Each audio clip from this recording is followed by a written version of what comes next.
তো ইল্লা কালিল, আখিরাতের তুলনায় দুনিয়াটা হচ্ছে সামান্য কিঞ্চিত, দুনিয়াটা সামান্য কিঞ্চিত। সেই সামান্য কিঞ্চিতটা কেমন, দুনিয়াটা কত লম্বা কত চওড়া, এটা বুঝাতে গেলে অনেক কথা আসবে।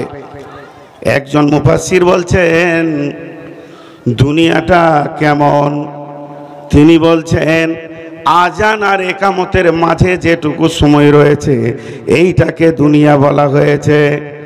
আজান আর একামত, আজান হয়ে গেছে, তাকবীর হয়ে গেছে, এবার ইমাম দাঁড়িয়ে গেছেন, একামত হয়ে গেছে, ইমাম আল্লাহু আকবার বলে নামাজ শুরু করবে, এই মধ্যখানটা হলো দুনিয়া।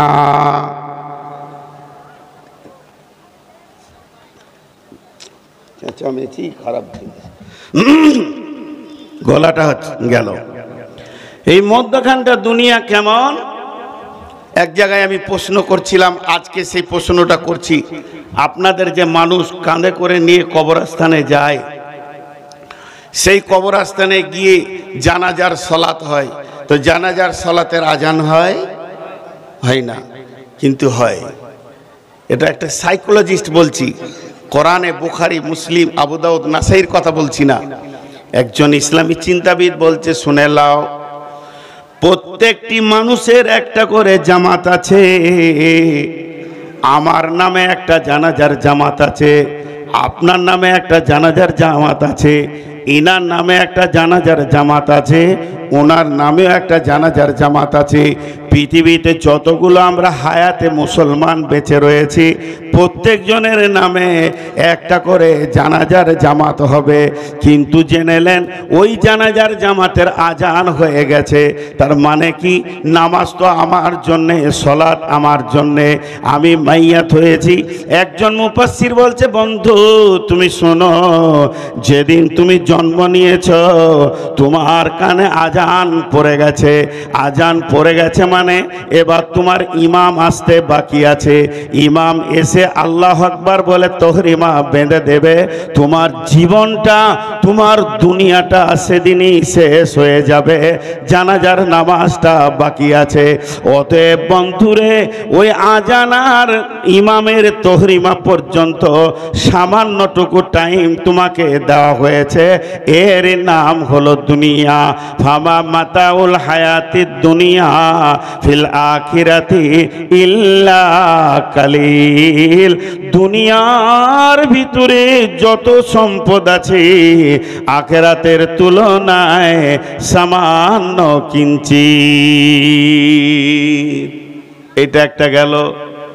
শেখ সাদি কি বলছেন, जहाँ आए बिरादर नुमानत बकर, दिलंदार जहाँ फरी बंदोबस्त, मकुंता के एबर उम्र के दुनिया पुस्त, के बेसियार कासे चेतु परवरदा कोस्त, चुआहंगे रफ्तान कुना जाने पाक, चेबर तख्ते मुरुदाने चेबर रुए खाक।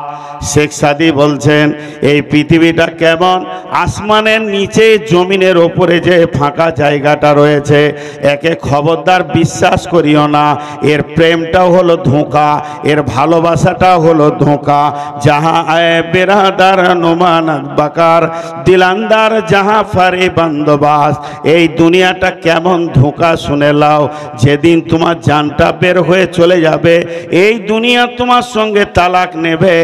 একদিন তোমার দাদুকে পাগল করে রেখেছিল, একদিন তোমার বাপকে পাগল করে রেখেছে, আজকে তোমাকে পাগল করে রেখেছে।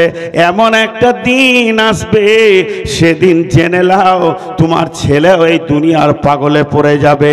নোংরা করে তিনি বলেছেন, এটা একটা বেশ্যা নারীর মতো, এই পৃথিবীর প্রেমে তুমি পড়ে যেও না, কারণ ই মাল আর প্রেম ছাড়া কিছু জানে না। যেদিন তুমি মরে যাবে, ইত্তেবাউল মাইয়াতা সালাসাতুন ফায়ারজিআনে ইসনানে ওয়া ইয়াবকা মাহু ওয়াহিদুন ফায়ারজিআনে ইসনানে আহলুহু মালুহু ওয়া ইয়াবকা মাহু ওয়াহিদুন আমালুহু। যেদিন তুমি মরে যাবে, যেদিন তুমি চলে যাবে, যেদিন তুমি বিদায় হয়ে যাবে, সেদিন এই দুনিয়া আর তোমার সঙ্গে যাবে না। অতএব দুনিয়া হলো আখিরাতের তুলনায় সামান্য কিঞ্চিত। লো দুনিয়ার মূল্যটা খালি দেখেন, এরকম একটা দুটা 10টা 20টা করে দেখানো যাবে। আর একজন কি বলেছে জানেন, দুনিয়ার মজা কেমন, দুনিয়াটা চিখলে, দুনিয়াটাকে চাবালে মজাটা কেমন লাগবে, সেই মজাটা তিনি বলতে গিয়ে বলছেন যে এই হায়াত এর স্বাদ অতি তিক্ত। এটা একটা গাছ, এই গাছের একটা ডাল, এটা একটা গাছ, এই গাছের একটা ডাল, ওই ডালে একটা মানুষ ঝুলছে, ওই ডালে একটা মানুষ ঝুলছে, আর তার পায়ের নিচে একটা ক্ষুধার্ত বাঘ হাঁ করে তাকিয়ে আছে, খালি পড়লেই ওকে খাবে, ও যেই পড়বে ওকে চাবিয়ে খেয়ে নেবে।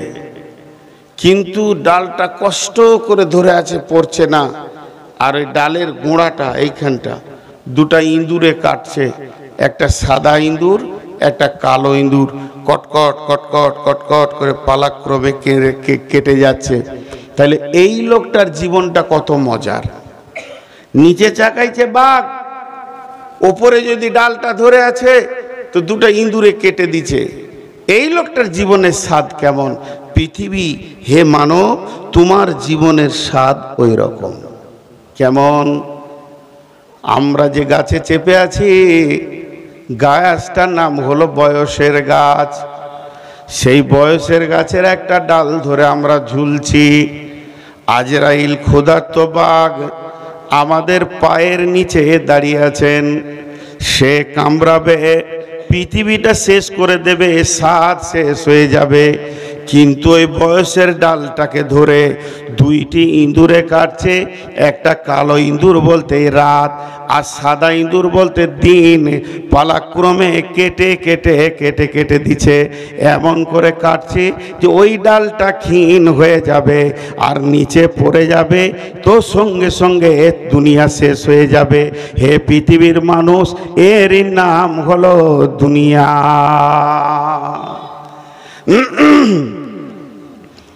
এর নাম হলো দুনিয়া। আজকে আমরা দুনিয়াকে বিরাট মনে করেছি। আমরা কেন, আপনারা সবাই মিলে এক মনে করেছেন, আর আমার মতো একটা বেঈমান মুনাফিক এই দুনিয়াটাকে 99 গুণ আঁকড়ে ধরে রেখেছি, কারণ আমিও দুনিয়াদার হয়ে গেছি। আজকের অবস্থা তাই, আমরা শেষ হয়ে গেছি। পরের আয়াত আল্লাহ কি বলছেন? ইল্লা তানসুরু ইল্লা তানফিরু। এবার হুমকি দিচ্ছেন আল্লাহ। এতক্ষণ বুঝিয়ে বুঝিয়ে বললেন, এবার হুমকি দিচ্ছেন আমাদেরকে, আপনাকে আমাকে সকলকে। ইল্লা তানফিরু ইউআযিবকুম আযাবান আলীমা ওয়া ইস্তাবদিল কওমান গায়রাকুম ওয়া লা তাজরুহু শাইআ ওয়াল্লাহু আলা কুল্লি শাইইন কাদির। কি বললেন আল্লাহ?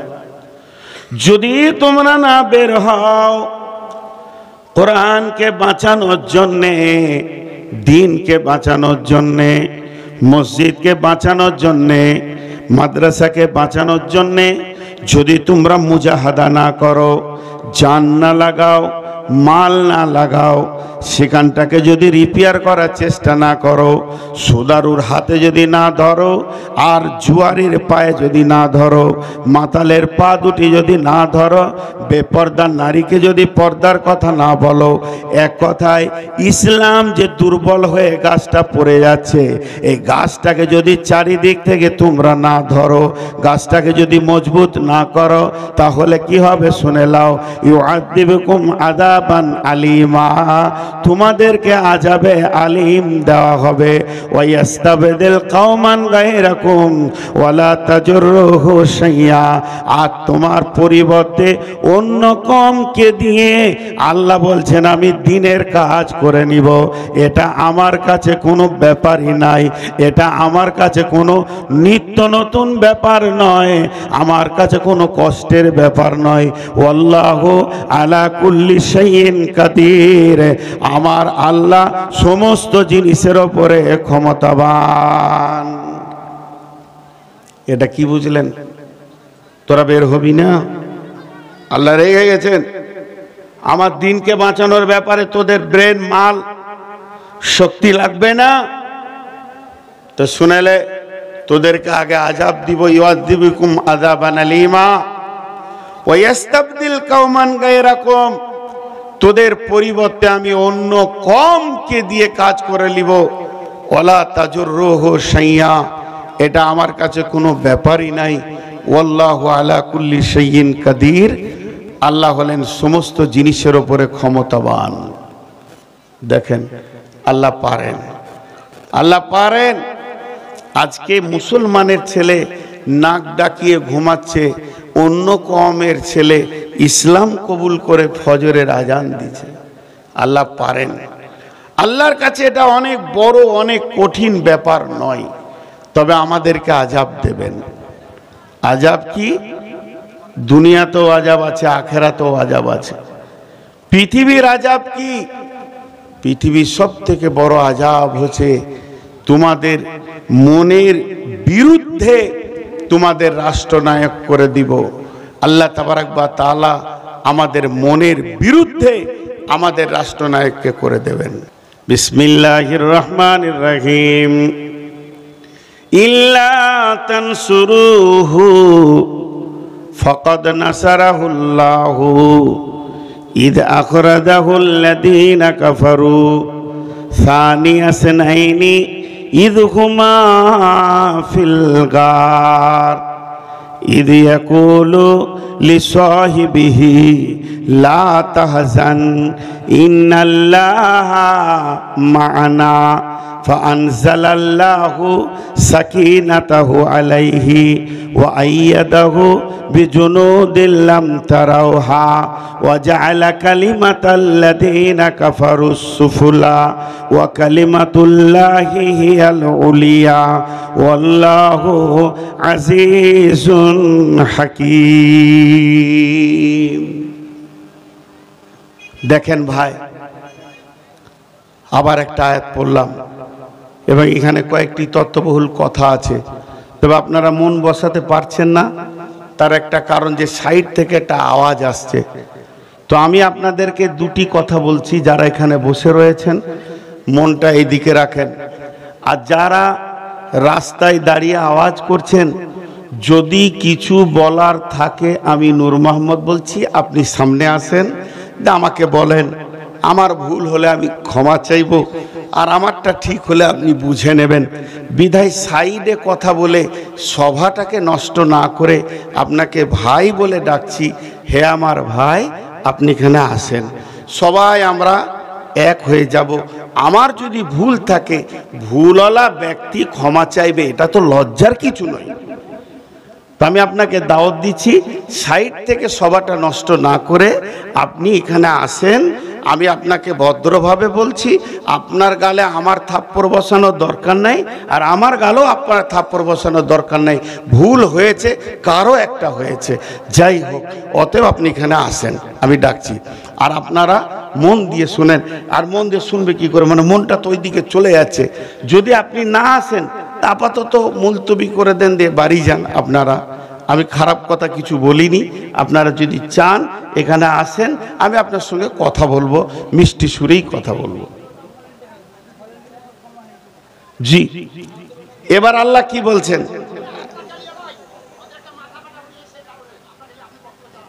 এরা ভাবছে অন্য কিছু। আচ্ছা, একটা স্বেচ্ছাসেবকের ছেলের মাথা ফেটে গেছে, ওই নিয়ে ওখানে আলোচনা হচ্ছে। আচ্ছা ঠিক আছে, আলহামদুলিল্লাহ, যে খবরটা দিলেন। এখন আমি যে কথাটা আপনাদের সামনে এই আয়াতে পড়ছি, এটা আমার শেষ আয়াত। আজকে যে তিনটে আয়াত পড়েছি তার মধ্যে এটা শেষ আয়াত। একটু ধৈর্য ধরেন, একটু সবর, একটু ধৈর্য। সেটা কি? ইল্লা তানফিরু ইল্লা তানসুরুহু ফাকাদ নাসারাহুল্লাহু إذ أخرجه الذين كفروا ثاني اثنين إذ هما في الغار إذ يقول لصاحبه لا تحزن إن الله معنا فأنزل الله سكينته عليه وأيده بجنود لم تروها। আপনারা একবার মুখ খুলেন সবাই। এইটার যা ওজন, ওজন বলতে যে আমি এক হাতে ধরে আছি এই ওজন বলছি না, আপনারা বুঝতে পারছেন। এইটার যা ওজন আমরা কেউ বহন করতে পারবো? সবাই বলি পারবো? আল্লাহ বলছে, আল্লাহ ওটা বলছে তোরা মদদের জন্য খালি একটু পাটা আগে বাড়া, বাকি আমি তোদের সঙ্গে আছি। আর আল্লাহ যদি সঙ্গে থাকে তাহলে এর ওজন বহন করা সম্ভব কি সম্ভব নেই? সম্ভব। এবার একটা উদাহরণ দিব। দাদু, পৃথিবীতে একটা সম্পর্ক হচ্ছে দাদু আর পুতা। পুতার সঙ্গে দাদুর এত মহব্বত, ই যত ছোট ওই 2.5 বছর 3 বছরের, আর দাদু হচ্ছে 73 বছরের। তো দুইজনের বন্ধুর মতো মহব্বত, দুইজনের আপোষ কত বন্ধুর মতে তারা আপোষে থাকছে, ঘোরাফেরা সব কিছু। এখন ঘটনা হয়েছে কি, দাদু আমার মতো সুগারের রুগী, উনি রাতে রুটি খান। তো বৌমা বলছে আব্বাজি, মানে পুতার মা, বৌমা দাদুর বলছে আব্বা 20 কেজি গম দিচ্ছি, একটু পিষে নিয়ে আসেন, ময়দা করে নিয়ে আসেন, রাতে রুটি খাবেন। তো বলছে দে মা। একটা কাপড়ের বস্তাতে 20 কেজি গম দিছে, ঝেড়ে ঝুড়ে পরিষ্কার করে চেলে দিয়েছে। দাদু তখন জামাটা পরে দাড়িগুলো কেমনি করে তেল তেল মাখছে যে ওইটাকে নিয়ে মেশিন ঘরে যাবে, আপনাদের যেমন কাছি এই মোটটা। তো পুতা ঘুমিয়েছিল, দুপুরে উঠি দেখছে যে দাদু জামা পরছে, দাড়ি আঁচড়াইছে, তেল মাখছে। কেন? তাহলে ব্যাপার আছে, জিলাপি খাওয়ার কোনো খবর আছে? ওর সঙ্গে যেই তো জিলাপিটা খাই। তো বলছে দাদু আমিও যাব, উল্টা করে জামাটা পরে লেছে নিজি দিয়ে দাদুর কাছে হেসে হাজির।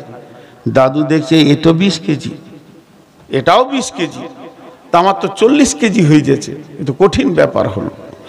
তখন ওকে মাইনাস করবে, বুদ্ধি করছে কি, বাঘ এসছে, বাঘ রাস্তায় বাঘ আছে, বলছে বাঘকে মারবো। বলছে বন্যা হয়েছে, বলছে লাফিয়ে চলে যাব। কোনো রকমে ওকে মাইনাস করা যেছে না। শেষকালে বুদ্ধি বের করেছে কি, দাদু ভাই, কি ভাই, ওই যে তোমার মা, ওটা আমারও বৌমা, তাহলে তোমার মা আমার মা, দুইজন মিলে একটা 20 কেজি গমের বোঝা দিয়েছে। এইটাকে মেশিনের ঘরে গিয়ে পিষে ময়দা বানিয়ে আনতে হবে। তাহলে যদি তোমাকে আমার সঙ্গে এই মোড়ে যেতে হয়, তাহলে এই বোঝাটা তুমি অর্ধেক নিয়ে যাবে, আমি অর্ধেক নিয়ে যাব। 2.5 বছরের ছেলে 20 কেজি মাল নিয়ে যেতে পারবে? পারবে না। কিন্তু মাথা ভিড়িয়ে দিলে, দাও আমাকে আগে দাও। ও তো আর জানে না যে 20 কেজির ওজনটা কত। মাথাটা ভিড়িয়ে দিলে, দাও আমাকে আগে দাও, আমি অর্ধেক আগে নিয়ে যাই, তারপর আপনি অর্ধেক নিয়ে যাবেন।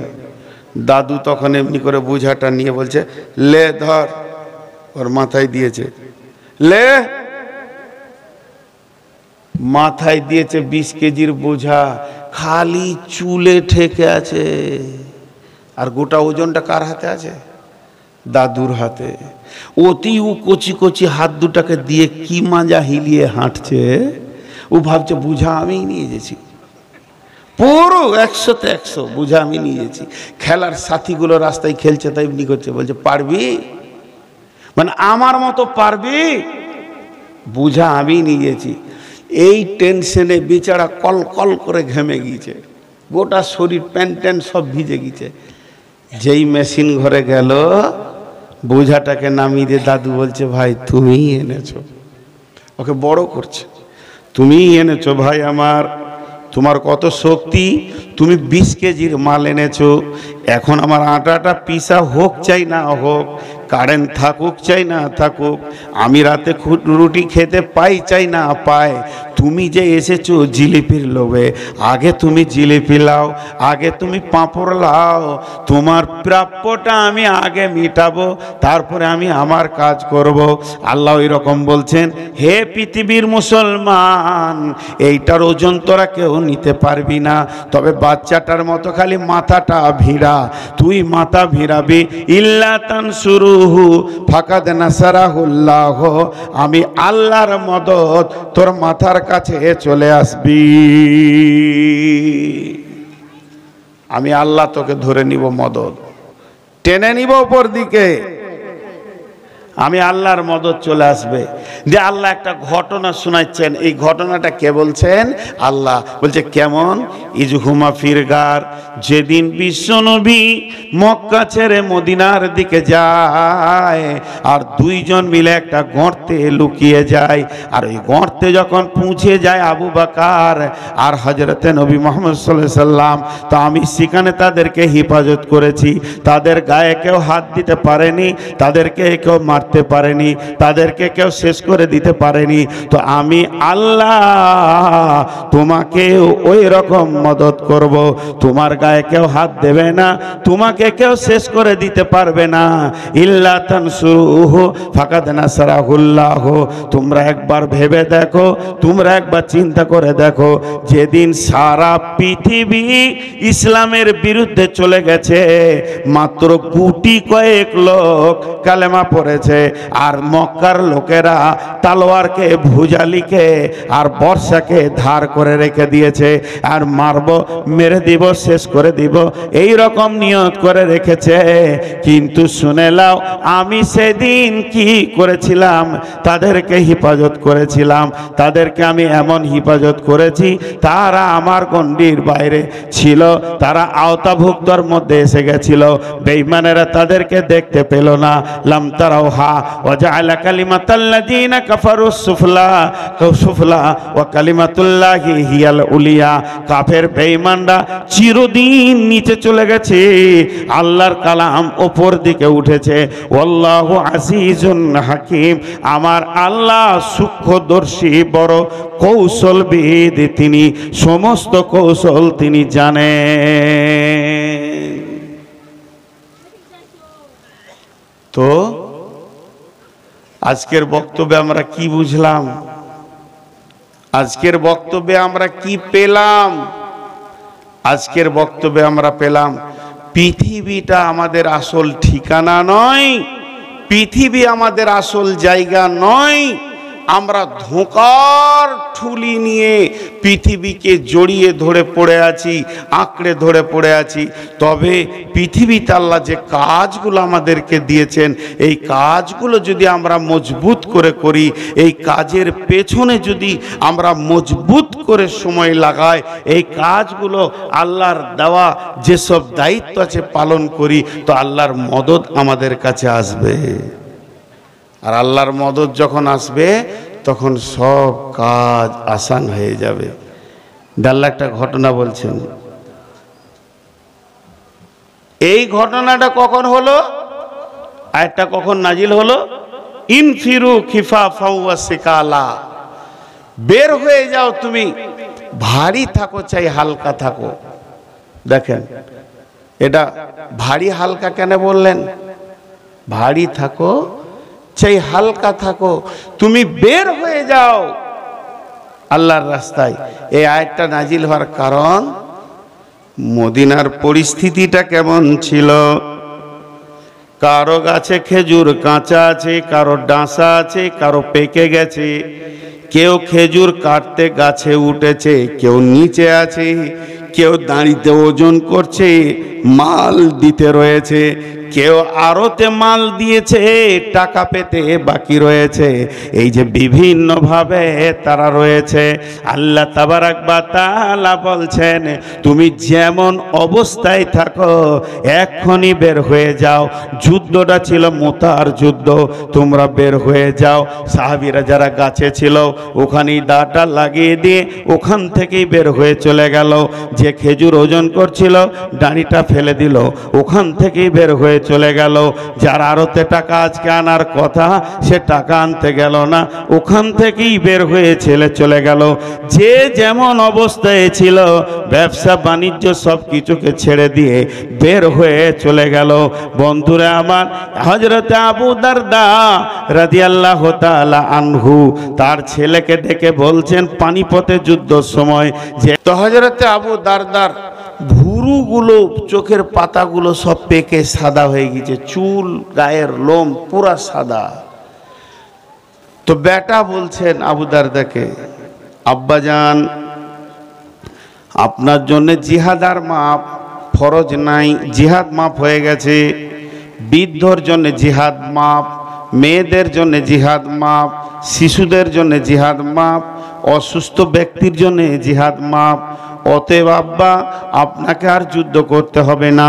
আর হযরতে আবু দারদা উত্তরে বলছেন, বেটা রে, কোরআনের আয়াতে আল্লাহ বলেছেন ইনফিরু খিফাফা ওয়া সিকালা। তো হযরতে আবু দারদা তার বেটাকে বলছে, বেটা আমাকে চাপিয়ে দাও, আল্লাহ বলেছে যে অবস্থায় আছে বের হও। তো বেটা আমাকে চড়িয়ে দাও। তাকে যুদ্ধের সামান দিয়ে, ঢাল তলোয়ার দিয়ে ঘোড়াতে ধরে চাপিয়ে দেওয়া হলো। এত মুরব্বী বেচারা যুদ্ধ করতে বেরিয়ে গেলেন। আর বেরিয়ে যাওয়ার পর যখন নৌকাতে পা দিয়েছে আর পারে আছে একটা পা, উঠতে যাবে বয়স্ক মানুষ, স্লিপ করে পড়ে গেল। আর যেটা বলছিলাম আমার একটু ভুল হয়ে গেল বলাটা, উনি নৌকায় উঠলেন। নৌকায় উঠে এবার যাচ্ছেন জিহাদে। যেতে যেতে রাস্তায় ইন্তেকাল হয়ে গেল। কোনো যুদ্ধ হয়নি, এমনি ইন্তেকাল হয়ে গেল। তো লাশটা 9 দিন পর্যন্ত কোনো দাফন করতে পারেনি, সমুদ্রে কোনো জায়গা পায়নি যে যেখানে ওকে দাফন করবে। 9 দিন পর একটা দ্বীপ পাওয়া গেল, সেই দ্বীপে হযরত আবু দারদাকে দাফন করা হলো। যেদিন ইসরাফিল সুর ফুঁকবে সেই দিন আবু দারদা সেই দ্বীপ থেকে আসবে কিয়ামতের ময়দানে। তার মানে আমি আপনাদের কাছে সর্বসাকুল্যে শেষ কথা এটা বলতে চাইছি, তারা দিনের মদদ কেমন করেছে।